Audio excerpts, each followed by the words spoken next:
السلام عليكم ورحمة الله وبركاته.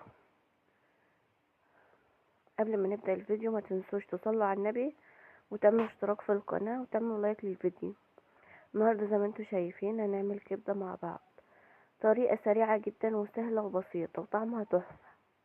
طبعا معايا الكبدة قطعتها مكعبات زي ما انتوا شايفين، كان معايا هي كبدة ومعاها حتة كلاوي كده. انا قطعتها وبعدين حطيتها في مصفى تصفي الدم بتاعها، وعصرت عليها ليمون وحبة خل وتبلتها وقلبتها في التتبيلة بتاعتها وسبتها شوية كده. انا بعصر ليمون وحطيت خل والتوابل بتاعتها عبارة عن معلقة توم، كمون وكزبرة.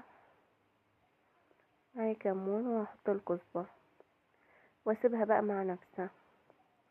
معايا طاسة على النار حطيت فيها زيت وهبدأ بقى ان انا احط الكبدة بتاعتي واقلبها. هي طريقة سهلة وبسيطة وسريعة جدا، متاخدش 10 دقايق معاكي.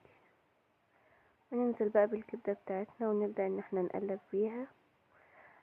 ممكن تحطي فلفل وممكن لا، براحتك. الفلفل اختياري بس هو بيديها طعم جميل برضه.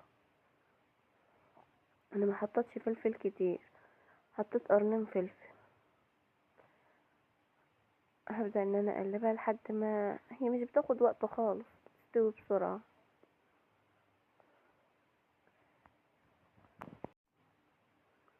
هتتقلب وبعدين بقى نحط الفلفل بتاعنا وبالهنا والشفا. تتقدم بقى، ممكن تحطيها في سندوتشات، ممكن تحطيها في عيش بلدي عادي خالص، تعملي معاها طحينة زي ما تحبي.